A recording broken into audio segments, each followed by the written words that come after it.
plants, the green frontier. These are the discussions of the podcast Horticult. Its continuing mission to talk about strange new cultivars, to seek out new flowers and plant them, to boldly garden like no one has before.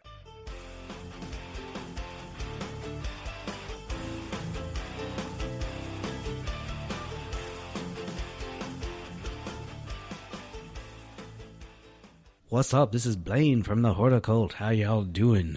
Today's episode, we have the co-creators of a nonprofit organization called Foodscaping Utah. It helps people to know how to set up a garden using raised garden beds. The biggest goal of this company is to get people to have an understanding of how good and how easy it is to grow a lot of food in your own garden. We talk about how there's a generation gap in home gardeners. So what they do is they provide knowledge and volunteers. So the homeowner, they apply to have this done. The only charge is the supplies to the homeowner. They got to come up with all the raised beds, all the plants and stuff, the irrigation system. Foodscapes puts it all together with volunteers. So it's awesome. Their slogan is, grow your own. So let's get it on. I'm B-Flane. And I am B-Rad. And we are the Horticult. Thanks for coming along for the ride. On this episode of the podcast, we have Foodscapes creators, John and Holly. How are you? Good. How are you? Good. We're good. We're so excited to have you. We're excited to be here. Thanks for making the trip down here to the lower regions in Utah Valley. Our pleasure, for sure. It was actually a beautiful day to drive down. Yeah. Nice. Yeah, it was like, it's still kind of chilly, but... Yeah, storms cleared and the sun was out. It was nice. Beautiful. The mountains look pretty. Mm-hmm. Really nice. So let's hear about you guys. So where are you guys from? Growing up, I moved around a lot, but I was actually born in Heber City, Utah. Oh, wow. But I didn't really know Utah growing up, so I mostly from the Southwest, I like to say. So I lived in California and Nevada and Arizona. Most of my family's in Arizona now. But we've been in Utah now, in Ogden, for 6 years, and we love it. I grew up in South Dakota, Deadwood, South Dakota. You may have heard of it. Yes. I watched the show. Yeah. Yeah, some people That's know it from usually the the only reason people have heard of it. But so I grew up there, and then I went to college in Arizona, and then I've moved around with John a little bit. We were in Minnesota before we came to Utah. So, but Yes. yeah, so the weather is quite the large improvement. Yeah, from Minnesota. Yeah. We met actually in high school in South Dakota. Yeah. So among the places I lived growing up, one of the last one before college was high school. And then we both went to college in Arizona. Mm-hmm. So I went to Arizona State University, where she went to Northern Arizona University. But we didn't get married for years later, but yeah. So you're actually a Spanish professor at Weber State. Yeah, and that's actually what brought us to Utah, is a job at Weber State. So like Holly said, we were in Minnesota, and I finished a PhD in Hispanic linguistics there, and then looked for jobs everywhere. And, we didn't really know a lot about Utah, to be honest, before that. Knew it was beautiful. Knew there was lots of skiing and lots of things to do in Utah. So we were excited when we saw that job. And then I interviewed at a couple places, and really when I came to Utah and went to Ogden, the scenery just blew my mind. Yeah, and we were excited to get closer to family, closer west. So that's why, or one of the advantages of Ogden for sure. You've been here 6 years? 6 years. Oh, yeah. So how did it go from your Spanish professor? So what, I didn't know, Holly, what do you do?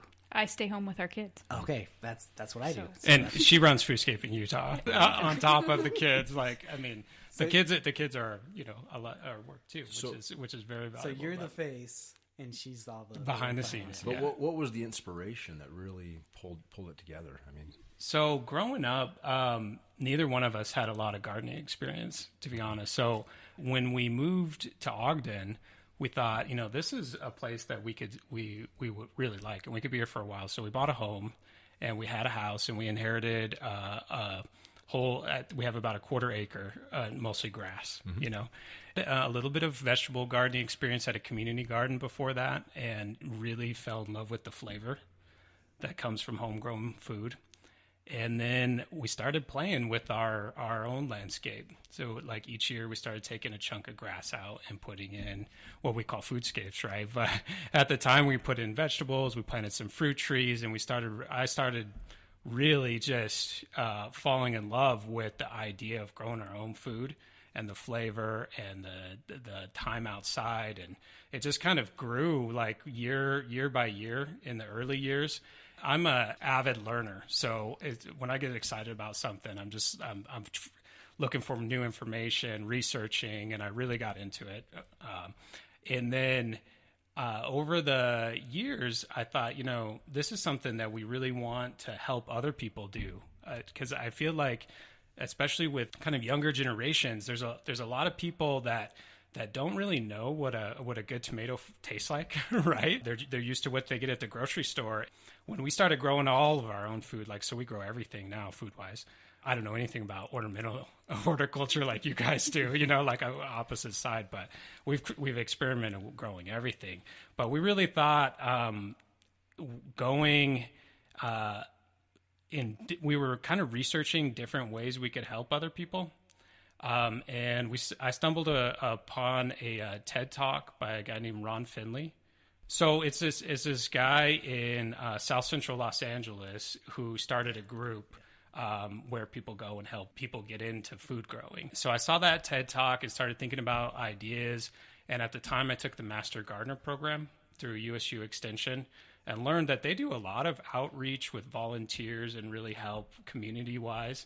And I thought, well, how could we get in on helping people, really? And that's what it is. It's about helping people learn how to grow their own food, know the flavor, and kind of rethink how we look at our landscapes. We don't spend a lot of time in them, and we had some really early success with our own foodscaping thing. And like in our neighborhood, we put our whole front now is foodscape. We have like this little strip of grass, but it's all. And we noticed, this is before Foodscaping Utah started. Really, we noticed that our neighbors, when they walked by, they would stop and ask questions. And what's that? What are you growing there? And we started interacting with our neighbors a lot more than we had before, and we really kind of noticed that there was a lot of interest out there, right? And then I did the Master Gardener program and looked for ways to help people, and then that's kind of how we got the idea to start Foodscaping Utah. Yeah, I have seen that dude. I have seen that guy. The gangster gardener. Yeah. Also called. Yeah. It's like helping in food deserts. Mm-hmm. Exactly. So where they would just do park strips and they plant tomatoes in park strip, and he's like, "This is for everybody," and you can just come and grab it. Yeah. Yep. Fascinating. The TED Talk is awesome for people, listeners, for you guys if you haven't seen it. I mean, it's like 10 minutes. I mean, it's pretty short, but it's really pretty inspirational. And then so that was part of the inspiration. And our take is slightly different, but it's a very similar idea. And we educate through YouTube and other things as well as that piece. But have you noticed like an age? A group of people that are more interested, or is it just all like the new generation and older folks and everything? I think it's we haven't done research on it, but with your neighbors and things like that, your interactions. Yeah, I think it's a younger Well, generation. a lot of our neighbors are of our same age, just because of the neighborhood we're in we our live in. 30s. Okay, And sure. it seems like a lot of our neighbors are about our age, have kids about our age, that kind of thing. But when we do foodscapes or when we do classes or anything, it seems like we have a pretty big age range. Like we've had volunteers come where the volunteer that heard about us originally was maybe in college, but she brought her mom and dad, things like that. Or we've had, it seems like we have people of all ages most of the time. Yeah. Wonderful. That come that actually show up to volunteer and work. Yeah, I was wondering if there was a disconnect or a lost age group, that. I think so. I think 2 generations ago, people really resonated with where food comes from and growing their own food and had gardens, and then kind of got lost a little. Maybe I think mostly we have kind of older and younger, and maybe not so much in the middle. Now that you mention it. I think a lot of the young generation, 20s and younger, have grown up without knowing that, and I think there is definitely some of our like return volunteers who come more are younger. Yeah, well, and Right. it's it seems like it's kind of gained popularity. And, The idea yeah, of, I think interest is really growing. Well, and like you guys are saying, once they taste that, Yeah. and how much more improved and better it is, the flavor, it's you're hooked, right? Yeah, Absolutely. that's what happened to us, and I think that's happening to people. We hope so. Yeah, I mean, I know that they do grow, growers grow tomatoes in greenhouses to try to get that flavor back a little bit. And I think that they've succeeded maybe 20% more flavor than the other tomatoes grown. right. But it's hands down, it's not nearly as good as Yeah. your own. I mean, there's nothing like picking your own off the vine, totally ripe. I mean, yeah, I in grocery stores, you just don't find that, right? Right. It's true. And we're incredibly spoiled to where now I don't think I've bought a tomato in the grocery store for like a year because I'm like, It's like I'll wait a couple cardboard, months. like that's Yeah. kind of what It's you would water. be eating. Yeah, it's Watery like cardboard, you know, it's like, yeah. Yeah. So we're spoiled, but How do you choose who gets a Foodscape, or can people like have you come do their yard, or is there an application process? Is there Yeah. like a qualifying factor? last year was our first year helping people with install with our so we bring a volunteer group and we're there for 2 hours and we help. And I have met usually, or I have met with the homeowner in advance to kind of make a plan. But for the people who receive those, last year was our first year doing that. So we didn't have a lot of applications. We did do 5 installs last year, but we didn't have to turn anybody down. yeah. Nice. So 100%? Yeah, yeah, exactly. exactly. So there, this year interest has really grown, right? Like, Right. how many applications have we had this year? Don't ask me that. I don't know. I'm not sure. 10 to Quite a few 15. more. Okay. This year, and then some of them have been ones that are kind of out of our range geographically. We just don't have the infrastructure to serve all of Utah, right? Even though the name's Foodscaping Utah. Yeah. But really now we've had to concentrate more on Ogden. We do have one opportunity for volunteering coming up in Layton, but we're in that area, and we have been doing, like, I'll do a consultation and help people with a plan, even if there isn't room in our schedule to do. We had to cap this spring about a month ago. Yeah. At 5, we decided 5 was enough for Right. this spring, and then we'll do a couple more in August. Right. But, And as far as the application process, we do give priority to people who have volunteered for us in the past. Yeah. So if we have somebody who's volunteered for us a few times and they would like to do a foodscape, those are the people we do first, just because that's a way that we can kind of pay them back for volunteering for us. Right. And then we just ask everybody that gets a foodscape to pay it forward in some way.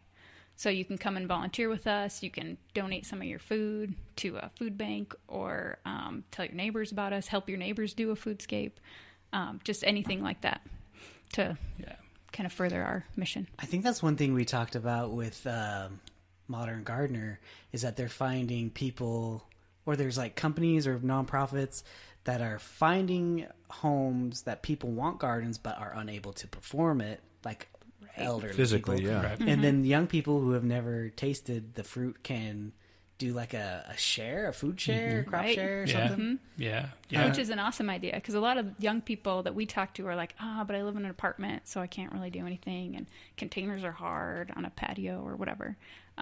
But I think, does Green Urban Lunchbox do that? Yeah, I think Green Urban Lunchbox has a Yes, program, like a that's crop what- share program kind of thing. Yeah, They for sure have And a they crop have- share mentioned. program. They have a senior program too, like where it's, there's somebody experienced who, like you said, exactly what you're saying. Yeah, Which is super cool. that's very cool. Because I think that is the generation, like our grandparents were the ones that always had a garden. Like my grandma and grandpa always had plums. They always had tomatoes. They always had everything. And as soon as they, passed on and the house was sold, the garden gone.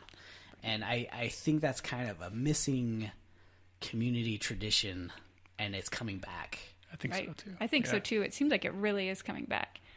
Whenever we talk to any of our neighbors that walk by, they all are like, "Oh, I wish I could do that," or "I would like that in my yard," and things like that. And I think it's just what we've always said is I think people want to do it. They just need some help getting started.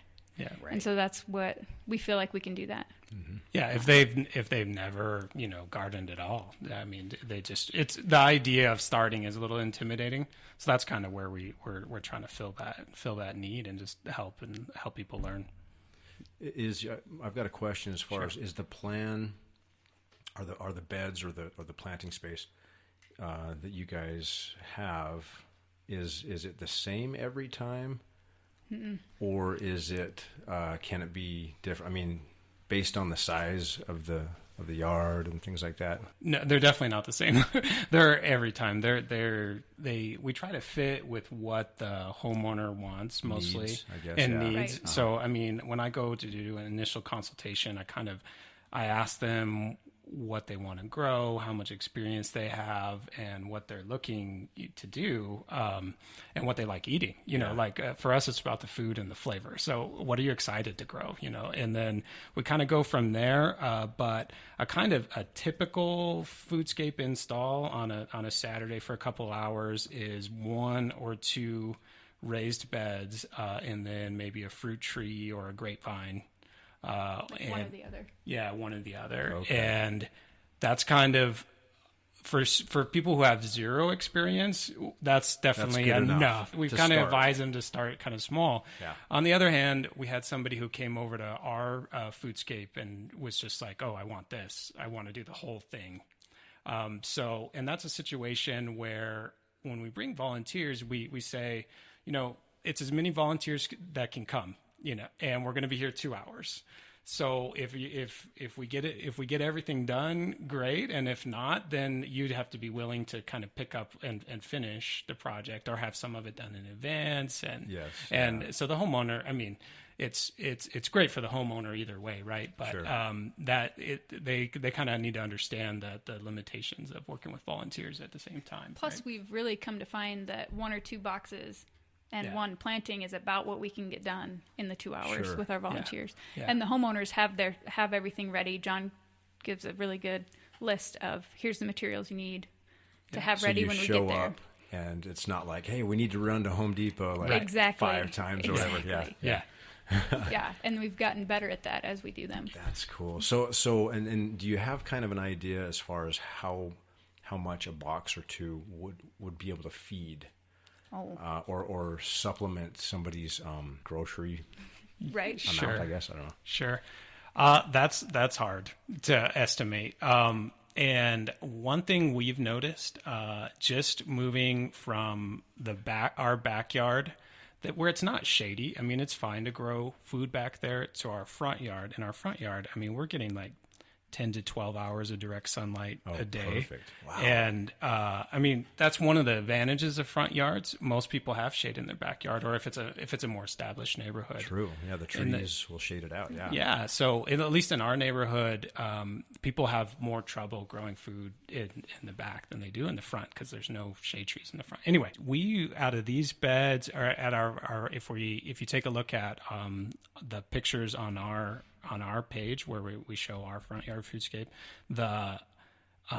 those I think we got twice the production that we did in the back, really. So anyway, when it comes to food crops, a lot of it is about how much sun they receive, Yeah. and then how rich the soil is. But I see. you're really harvesting the sun to get the production. So I mean, it's hard to estimate, but I mean, we were blown away this last year. Yes, like that tomato bed that we saw up there had. And So we this weighed is them your at one house time. that I was showing? Yes, that's Yeah. our house. Okay.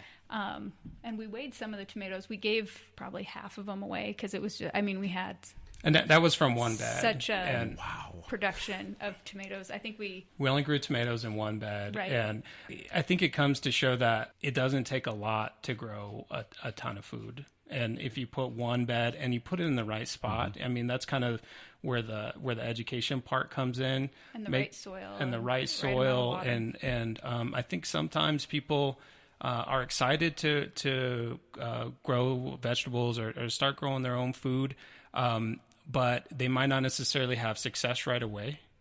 They try it and it's like, oh, it didn't work out too well, but if you have kind of a piece to help you get started, if you start with success, then you know, if you have one bed and then next year maybe you want to do another one because and you could expand slowly over time. Yeah.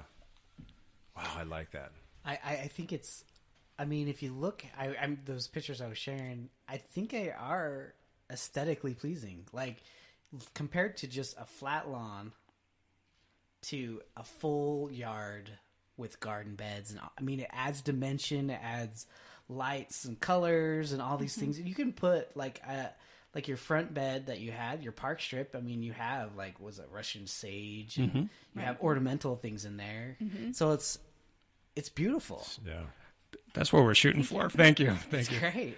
Yeah, there's definitely, when I think about it, there's definitely a design. I mean, that's where the scaping part of the foodscaping comes in. There's definitely a design part. Like in ours there, the beds are kind of arranged around the fruit trees, which are kind of a centerpiece. And then we worked in artichoke, which has a beautiful purple flower. So even when we're picking edibles, they have some ornamental quality. So we're always mixing in a lot of flowers. I mean, that has a lot of benefits to the foodscape, not only aesthetically, but it brings in beneficial insects and yeah. But so there's definitely a design part to it. You know, if people are starting small with just one bed, it's usually about picking the best spot for sun or for access to water or that kind of thing. But when you get more elaborate, then there's a lot more to be designed. Like for me, that's the designing part I get really excited about. I really like to design it and look. I mean, it painting a picture for me. You know, I want to figure out where the flowers are going to go and how we can. So, do you guys have a grant that you're able to get for the plants and stuff, or you guys put this up yourselves? And no. So for the foodscapes, the homeowners pay for all the materials with the exception of the City of Ogden Green Waste donates compost. Sweet. Which is super awesome. They just started doing that this year. So we show up basically with a truckload of compost that the city has donated, and then the homeowners provide everything else. If they want to do raised beds and they're made out of redwood, that can be a little more expensive. If you want to just mound or plant in the ground, that's a lot less expensive, and then you have the volunteers to help you get started. But the homeowners provide all their own materials. We just provide the knowledge and the volunteers. Volunteers are like this this force for good, and are they returning? I mean, do you see the same faces over and over? Sometimes we do. Sometimes we do. Yeah, sometimes we do. Yeah. We do, right. Yeah. But we're still pretty young, so we only did 5. I mean, 5 was a lot to do last year. But, sure. You know, 5 groups of people. But yeah, we do have some returning volunteers, and what's really, really awesome is the USU extension. When the Master Gardeners do their volunteer hours, they can come to Foodscapes. And that it works towards that works towards their volunteer hours, which is really awesome. So we're tied into the Weber County Extension office. Yeah. I don't know if you guys know how the Master Gardener program works, but they're required to do 40 hours of volunteer after they finish the class to get their Master Gardener certificate. Yeah, and they're excited, and they're great to have too, right? I mean, because they're people a lot of times with some knowledge that can help. Right. So you can say, go plant this. And then you're not worried. They can do it. Right, exactly. But at the same time, it's really kind of fun when people come to learn, because that's part of the reason that we do them, and it can serve a lot more people than just the homeowner, because the people that come to volunteer can learn how to plant a fruit tree or how to build the beds or whatever. So it's a learning opportunity and a volunteer opportunity. Yeah. We have just as many people show up who first thing they say is, "Oh, I don't know anything," you know. But I'm totally really excited. Fine. I'm here to learn. Great, I'll teach you. Right. Yeah, exactly. that's what we think about it. And we had a table at the Ogden Farmers Market last year, and that sparked kind of a lot of interest. People were like, "Oh, yeah, Foodscaping Utah. What are you guys? What do you do?" And then that's when we started talking to people who were interested in volunteering too. So, right, and who wanted to learn how to do it. Yeah. Yeah. See, that's what's kind of cool too, is that you might just have people volunteer, find out how to do it, and then they start doing it to their yard and their neighbor's yard. Right. So you're influencing a whole neighborhood, and you personally didn't have anything to do with it. Right. Right. It's a nice ripple effect. Yeah, for sure. And that was one thing we talked about. I think it was it Cameron? I can't remember. Someone we interviewed. You start it in the neighborhood, and it just kind of catches fire in the neighborhood. If you make it look good, right? I mean that's a big part of it. Like we want people to start off with success, have something that looks nice, and then neighbors are interested. Yeah, like I was saying earlier. Neighbors in our in our right by neighborhood us that have already done it. Yeah. So is it, so since I'm not into gardening with fruit and vegetables, Yeah. Does it actually take less water per square foot than lawn? So we calculated. No, the reason I reacted that way because we were really interested in that. It takes less if we compare our front yard, which is zero shade, moving from grass to Foodscape.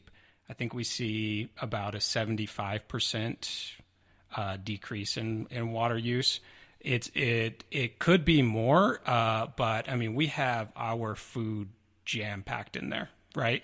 Like our beds are filled, I mean, using as much space as we can. And then also there's fruit trees everywhere that there is in beds. We do have paths. I mean, we make sure we have 3 feet and we put some pea gravel in to make it look nice. But in general, and we did move to drip irrigation, of course, in those beds too. So I think that's a big part of the water savings.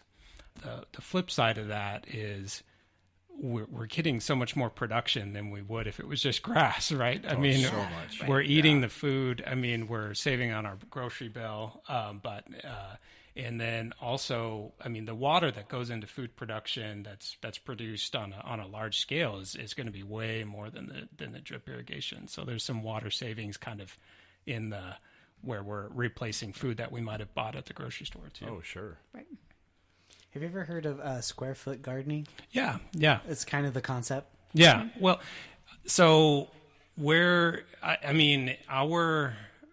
I'm designing kind of how we lay out our beds, it's definitely spacing wise and things is very much more like square foot gardening than it would be. I mean, because if you have full sun and you have really rich soil, square foot gardening, for people who aren't familiar with that, a lot of times a seed label will have a spacing recommendation. You know, tomatoes, it's going to say 3 to 4 feet spacing. Right. And then a square foot gardening, each square foot becomes a plant.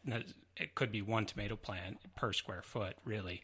And then ours is usually kind of in the middle, but in the space that's in between. So say, let's just talk tomatoes for a second. If you had a tomato every foot, instead of doing that, I maybe space it 18 inches to 24 instead, but then grow something in between them. So that's where I'm mixing a flower like a marigold or something. Or another thing that I've been kind of learning a lot more about is how to multi-crop. So I'll grow a fast-growing cool weather crop in there that we harvest. Then later that gives a little bit more room for the tomatoes to spread once we pull that out. So I don't know. We don't really think too much about exactly doing it square foot gardening, but kind of developing our own style and approach to doing it. Yeah, I just found a group. I joined it a while ago, and it's like, oh, that's interesting, and maybe I'll try it sometime. But there's like a full following. I don't know if it was like there's a book or something. Yeah. Oh, I don't know the whole history on it, but yeah, there's definitely a book. I assume books but it's been around for some time. But I mean, and I think it's great. Like the idea that you can get more production out of a smaller area. I mean, a lot of people don't have acreage, right, and are interested in starting. So that part definitely resonates with us. Yeah, it fits Localscape's Cynthia B too. Yeah, was like she's pushing that Localscape's design, less water usage and stuff like that. And there's actually some contractors that are taking it on and are becoming Localscapes right from the get-go, instead of having to dig out your yard and put in the drip. And this is something people can implement, especially if their goal is to use less water. This is less water plus you're saving on groceries. Right. And food costs are going through the roof. Right. I'm curious about how you recharge the soil with nutrients and micronutrients and things like that. What is a good staple that you guys use? So we put 1 to 2 inches of compost on every fall. Okay. And you can put compost on any time. It's great for the soil, no matter what you're growing, right? It adds organic matter and brings a lot of benefits. But we like to do it in the fall, and that gives the earthworms time to incorporate some of the compost, and the rain time to kind of work it in, and sometimes depending on your compost source, you might have higher salt content, and if you do it in the fall, you can put more on without having to worry about that, because the rain and snow can drain the salt out over the winter. So that's all we do. Yeah. Okay, wow. And we really don't fertilize with, sometimes we'll use a little bit of organic nitrogen fertilizer, like a blood meal. Yeah. But typically we don't fertilize anything at all. Yeah. Really. Yeah. I mean, it's all about the soil being really rich. I've got another question as far as crops, certain crops. So we've been talking a little bit about tomatoes, and maybe some cold crops, maybe some radishes and things like that you can interplant. What is your guys' favorite aside from tomatoes? Like what do you guys grow in addition to tomatoes? Our favorite crop. Yeah. Nectarines. Oh man, I wasn't even thinking fruit. I mean, Yeah, there's nectarines. nothing like. I mean, peaches, but we have one. But yeah, we have off the tree ripe. It's just Amazing, huh? Oh, it's amazing. It really is. Yeah, Like it blows is. your mind. It almost. It almost My tastes fake. Yeah, my sister was visiting, and that was her comment. She's like, "This tastes. I can't believe this is actually food. Like it tastes like. It tastes like it's too good to be true." So Right. sweet and delicious. Yeah. And we have it's called a heavenly white nectarine, and they're huge and they're sweet and they're delicious. That's probably one of our favorites. Yeah. What's on your top list? I was gonna say, for cold weather, I love having lettuce. Yeah. Just walking out and picking lettuce all the time is awesome. And we have a little greenhouse. And we did a low tunnel this year. I was going to ask that. Yeah. And we, our low tunnel actually did really well this year. We've been eating lettuce since March. And it's just to walk out and be able to pick a salad. Because that's the thing that goes bad in the fridge if you don't eat it. I hate throwing away food. So if you can just walk out and pick your own bag of lettuce, I love that. Squash. I also love squash. We grew a baby butternut squash this fall. And now all my neighbors probably hate butternut squash because we had so much squash that I was giving it away every other weekend. I just saw a post of a lady on Facebook. She showed a box of squash. Yeah. She's like, I'm still eating squash from last year. And she wanted other people to share what they're still eating, but it's just like... Right. It gets a little starchy the longer you go. Yeah. But it's still good. It's still good. Yeah. Right. Yeah. But we had, I don't know, we just had an explosion of squash. And so I love cool. making squash soup. Are you interested in, or have you grown any type of microgreens? So, basically, broccolis and spinach and those even lettuce. Right. And harvest them super early. We haven't, really. We haven't. Okay. No. Yeah. But we kind of talked about it this winter. This winter, yeah. we had kind of joked that our lettuce that we grew in the greenhouse was kind of a microgreen on accident, just because it was little. And I was I'm just going to purposely do it we as didn't, a. Yeah, we didn't intend. It was in the middle green Yeah. that we just harvested and ate anyway. What's the variety of lettuce? I'm just curious. We did. What did we do? We did a black-headed Simpson, which is not my It's like an heirloom. favorite, but Okay. it's fine. I mean, it's good. Yeah. But what's that butter lettuce one? Do you remember? The butter crunch. It's a Yeah, butter crunch. maybe. Yeah. And it's awesome. Yeah. We're excited. We put in I can't remember. I think it's crimson or a red romaine. It's kind of purpley. Kind of for the aesthetic Yes. value. Yeah. Give it some color. Yeah. Yeah, some color in there. Cool. But we haven't eaten any of that yet. No, but it's coming on. We have a specific shade garden bed. So once it gets too warm for the one in the sun, the shade garden will still have lettuce. Yeah. Which, because then we have it all the time. Yeah, for people who have grown lettuce, and you know that in July it gets better typically in Utah, but we found the spot with less sun. It's between houses too, so it's just really cooler in there, and the lettuce holds on a lot longer with the good flavor. Do you have trouble with slugs, snails, bugs in general? A little bit of in May. It's got to be the drip. Yeah. The drip helps a lot. Yeah. The drip helps a lot, and then we have a lot of good bugs in our yard. We Yeah. always have a lot of beneficials. We try We to grow a attract lot of them. flowers. We grow a lot of flowers. Perennial too, like you were mentioning the Russian sage.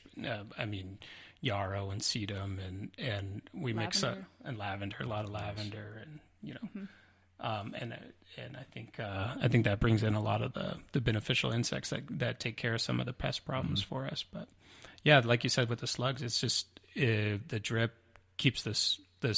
You're only watering right where the plant is, right? So there's not water everywhere. Right. We had some slugs last year, but not. The temperatures warmed up, they pretty much disappear. Yeah. Right. Okay. I'm considering this. So what I did last year was I made a section of my little front bed mosquito repellent. So that was the idea. I picked certain plants that were in repellents. So that's what they used actually to repel. Most of them lived. So the lemon balm, the lavender. I lost my catmint because it was in a pot, and then I lost my basil. Those will help that. So what I'm going to try to do this year is incorporate food in my front little garden bed. Awesome. Nice. So I don't have to change my irrigation. I can just incorporate them with my flowers. And I had marigolds last year too, so that helped. You're like on the opposite side. So I'm more ornamental, incorporating vegetables, kind of incorporating perennials into your vegetables. But that's a thought. There we go. Yeah. Well, we think it helps with the bugs. Absolutely. For sure. Yeah. Because we have a lot of good bugs in the yard. And I think that helps a lot. And we have bees. So we like to have a lot of flowers too. So you got a beehive back there? Yeah. We do. Holly's the beekeeper. Nice. Yeah. It's fun. Yeah. And then they, pollinate all our fruit trees and Yeah. all of our squash flowers. So my brother-in-law, they have a hive. They're in Washington. But he was like harvesting, and he had a section of the comb. Isn't it okay to like eat the comb? It like is. You could just hawk it. People buy it and sell it for lots of money. It's a fancy dessert.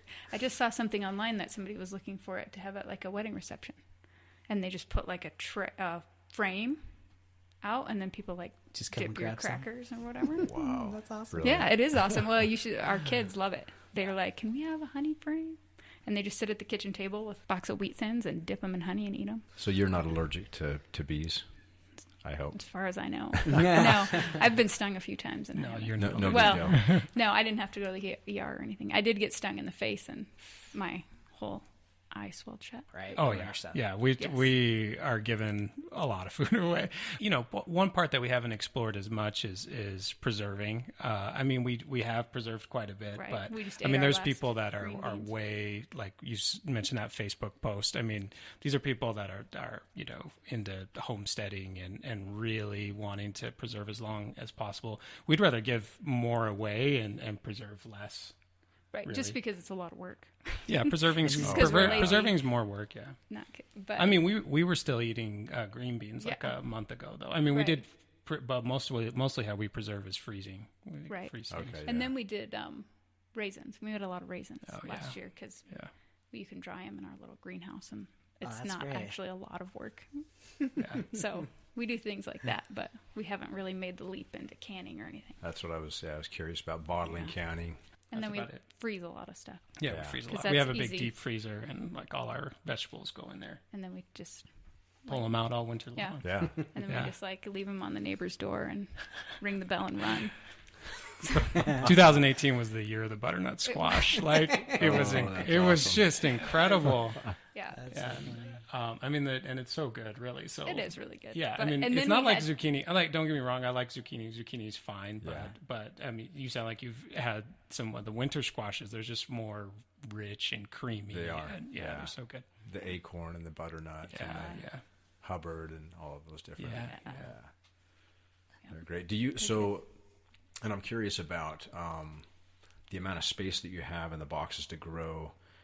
You're really trying to encourage upward growth? So with your tomatoes that want to sprawl, they're the indeterminate ones, and you're either pruning them or you need to grow them up a trellis. We do maybe? trellis. Okay. Yeah, most of our so if it's an indeterminate vining tomato, it's on a trellis for sure. cool, Yeah. yeah. And then we can space them 2 feet apart, and still, if you have a 7-foot trellis, then you still have plenty of sun room. And with that, like you were saying, vertical, yeah, I mean, you can really grow a lot more in a smaller space, which I think is appealing to a lot more people. If you put in a small bed, you can still get a production that you would in a larger, area. Yeah. And if you don't have a lot of space to dedicate it or to dedicate to food growing, then that works out really well.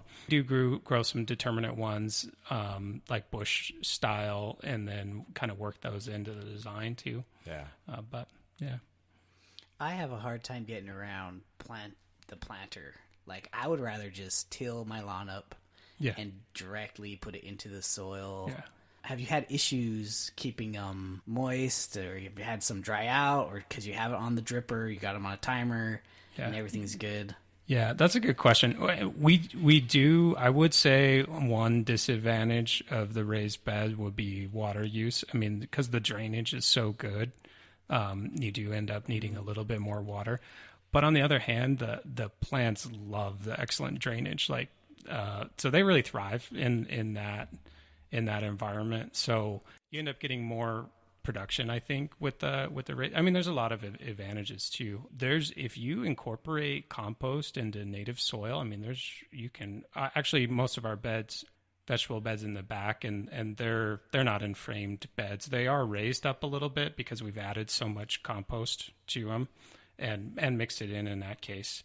But I mean, you can grow that way too, and be almost. I think maybe there's a little bit more production in a raised bed is one of the advantages. Is there a ratio, like just straight compost, or do you have like peat moss mixed in? Is there a ratio that you go by, or soil from the site? I think the best mix would be 50% native topsoil, 50% compost, and for us, it's green waste compost. And I mean, each municipality might have a little bit different compost mix. Even the batches can be different, but you could go 60-40, or Utah soils in general are just really low in organic matter. Honestly, you could grow in 100% compost if you wanted to, if it didn't have the salt in it and you made sure it was good. But native soil also usually has a lot of good minerals in it, and there's a lot of good reasons. I know a lot of people that do raised beds that do soilless mixes or mix in peat moss, but I think we definitely prefer to do native soil and then green waste compost. And then, I haven't done too much research on it, but I think there's more life in the soil, like microorganism life and stuff with the compost in there. So that's how we do it usually.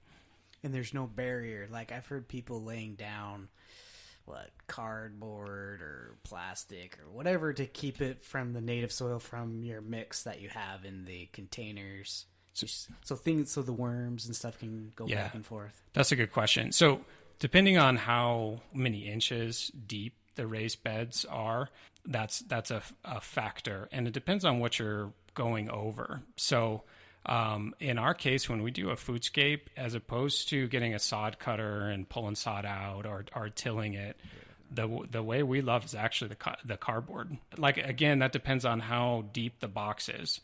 So a lot of times we tell people to get good drainage, we recommend 6 inches, but we love 12 inches. So 6 to 12 inches, you're getting even better drainage, and then you don't have to bend down as far.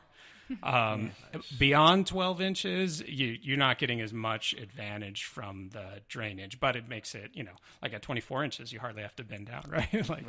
If you only had 4 inches, maybe you wouldn't want to do the cardboard. But say you have 12 inches and you're going over a perennial grass, that's where the cardboard comes in. And so we mow the grass as low as possible, like almost, digging into the soil a little. Soak it and soak cardboard on top of it, and then build the bed right over that. And you're right that'll block the earthworms for the first year, maybe. But you have plenty of soil above that. And then the cardboard, the nice thing about that, as opposed to plastic or landscape fabric, is that breaks down. And then the next year, there's no barrier there. And then their earthworms can get back in there. Because I've heard it both ways. Sure. I've heard it not to use cardboard at all. Right. And then I've heard it, cardboard, there's negatives to cardboard, like it does something wrong to the soil or something. I don't have any experience with it. Yeah. Because that's the one thing about putting it directly into the soil is that it really doesn't dry out. Well, Right. at least my Right. soil Right. is so clay, it's like Yeah. holds on to the water The for water, 3 months. yeah. But yeah, I hate container gardening, so Yeah. that's him. Oh, right it's so here. hard. It's a lot more challenging It's- to keep things watered. It can be tricky, yeah. I remember a year using some of those big, like 20-gallon landscape black pots, Yeah. and running a dripper from one pot to the next, down my driveway. So it was on concrete. So I'm at a garden on concrete. I'm going to try this Cool. out. And it worked. Good full sun exposure, but yield was kind of low. And so I abandoned that project after one season. So I think it's more challenging in containers. And I think raised beds are container. Yeah, somewhere in between for sure. Yeah. Do you use wood that has been treated not to rot? We don't. Yeah. So you're gonna have to replace them sometime. Or do So- you put rocks so there's a drainage point in between the soil and the wood? Or some kind of something. We don't. So we, in our front yard, or in all of our raised beds are redwood. So redwood or cedar will be naturally rot resistant. So we're expecting maybe 20 years of life. That's dang good. Yeah, that would be awesome. But that's also, all it's doing is holding the soil, right? I mean, we're not building a house out of it. Like it can start to wear and tear and still be useful. Redwood and cedar are both a lot more expensive. But so if a homeowner wants to put in a raised bed and doesn't have that kind of budget, if you use 2x construction lumber, you could get the construction lumber is usually Douglas fir. You can with the 2x, you can still get. I mean, this we haven't done on our own. Like the redwood, we know is lasting well, but I would expect maybe 8 to 10 years, and then maybe you would have to replace it. But that's long enough to make it worth the value. And redwood's going to be 2 to 3 times more expensive than fir. But the 2x gives you a little bit more time, right? Because the wood just is stronger, lasts longer. Well, that's another good thing about the drip is that you're not saturating the entire bed. Right. Yeah. We could like paint it, I guess. Yeah. Or you could do What's that oil? linseed oil. Yeah, Linseed oil. Yeah. And that's supposed to help it last longer. Yeah. that's what I was. And it's a gonna say. natural. Yeah. My thought was, holy cow! If everyone did this, if everyone did it, they would reduce their water usage by, you said, like 70% ish. If you did more ornamental, more wood chip mulch, more, hardscapes, that kind of thing. I mean, and had a smaller section. Like we've gone, to the extreme of putting in food. But for the average person who wants to get started and I want to take out grass, I mean, it could be they could use 25% of the of the water. I mean, Yeah. In our case, in that same area, I think we've got 25% savings using 75% of the water. But yeah, Oh, I misunderstood. yeah, And then and then you get that food. You get that much food from this using less water. yeah, If everyone did it, there would be more food than we could ever eat. yeah, I mean, if everyone did it, I mean, really, right. there would be. I mean, think of all the turf just in my neighborhood. Like nobody has done anything to their yard because we're all brand new houses. Sure. Right. And it's just like, it makes me kind of sick a little bit because I think about how much water is used. And Right. I use the bare minimum of water. Right. And I'm actually not even going to water my park strip this year because I'm like, I'm just going to get rid of it. And I need motivation, so I'm just going to kill it. We got to do something with this brown patch because Yeah. we turned the sprinkler off. Yeah.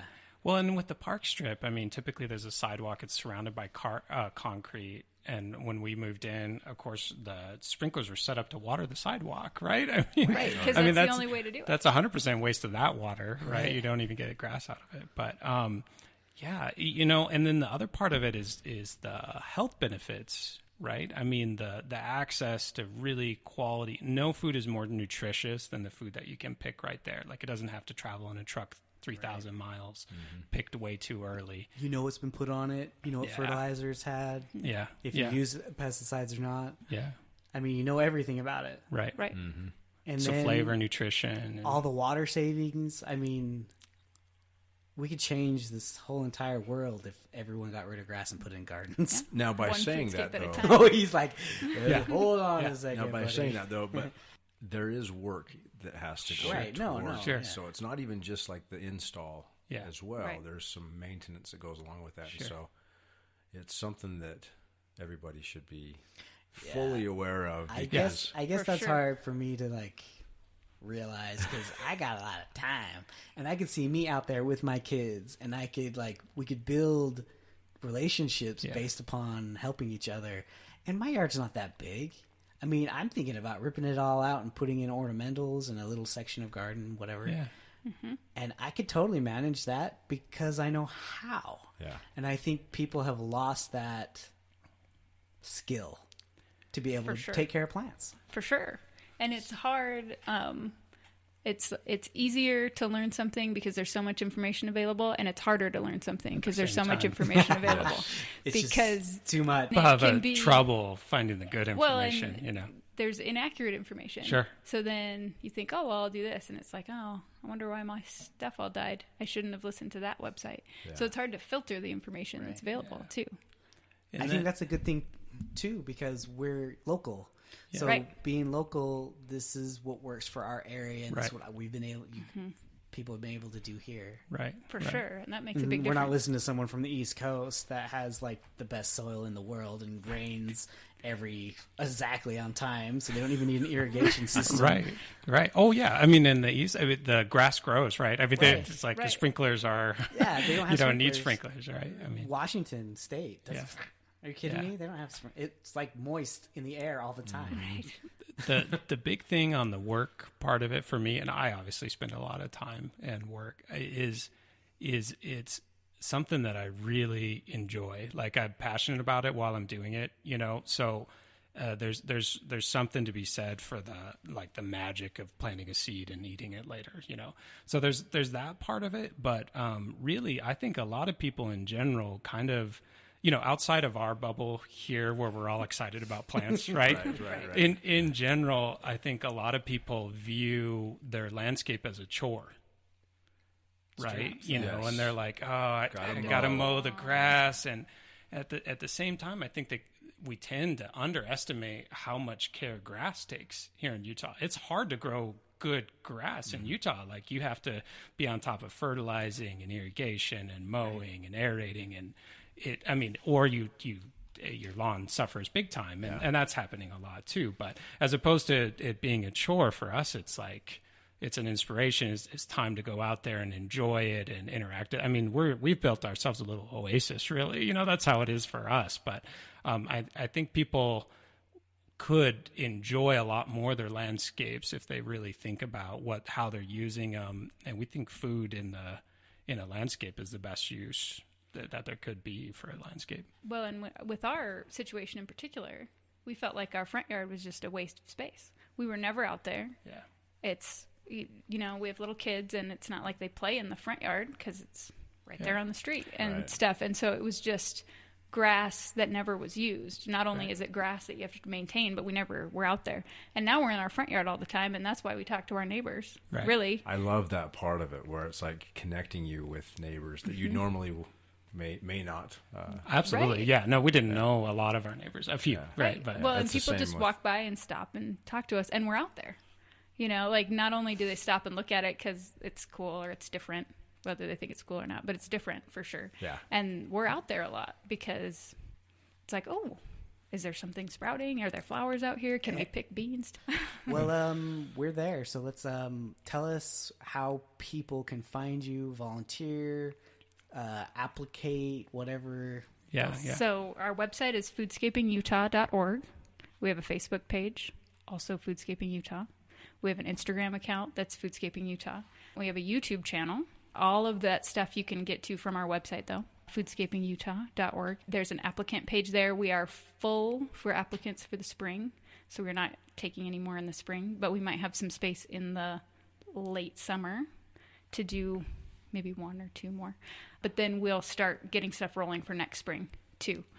And there's a place to apply for volunteer opportunities on there, too. Yeah. So there's a volunteer application page that you can do, or you can email us, foodscapingutah at gmail.com. And so if you see our stuff online and you want to volunteer and there's not an address posted, that's because we don't post the addresses because they're homes. So we just ask people to let us know if you want to come. You have to And RSVP first. Yeah, RSVP and let us know that you want to come, and we'll send you the address. Yeah. So Yeah. that's how you get a hold of us. Fantastic. So just real quick, let's just say you all of a sudden get 100 volunteers ready to go. Would you Be awesome. would you increase the amount of foodscapes that you'd be able to do this year? It takes a little good more question. time to answer, but we hope to start a program where master gardeners or other people who want to get into master gardening can start learning to do some of the consultation part, because I'm doing that all on my own now. Right. Yeah. That's really So- the hardest part is Yeah. getting everything planned and coordinated so that the volunteers can just show up. We need a couple more of those Yeah. people also. Yeah. But yes, that would absolutely increase our number that we could do if we had And more we're doing volunteers. more classes too this year. Like we did a drip irrigation class, and then we'll do a couple other things too. But yeah, I mean that would be the goal is to grow and inspire other people to do something similar. That's not necessarily Foodscaping Utah exactly, but to help in their own community, help each other start putting in foodscapes and really kind of running with the idea. That's our hope anyway. But we could really use a lot of volunteers for this spring. Yeah, we've got every we've got Saturday in coming May, and then June 8th. And one August 10th. Yeah. So if you're interested and you're in Ogden, go check it out, and then you can learn how to do it yourself. That's right. Exactly. Sweet. Thank you, guys. Yeah, Thank you so much. Thanks so much having for us. having us. Nice. Yeah, no problem. See you, Brad. Later. There we go. That was episode number 72, Foodscapes Utah with John and Holly. I want to thank Brad for coming out and doing this podcast with me. I want to thank you, Podlings. We love you. Thank you so much for listening. Foodscapes Utah for coming out and recording this with us. It was a lot of fun. I really enjoyed this podcast. Come and find us on Facebook. You can watch these recordings live on Facebook. Most every Wednesdays, I usually put out a feeler to let people know that we have a guest. We don't always have a guest every Wednesday. Find it live on Facebook. You can watch replays later. If you like us, share us, review us, all that sort of stuff. The more people do that, the more we can get out and share this awesome podcast with everybody. So thank you so much. We love you. And plant on, Babylon.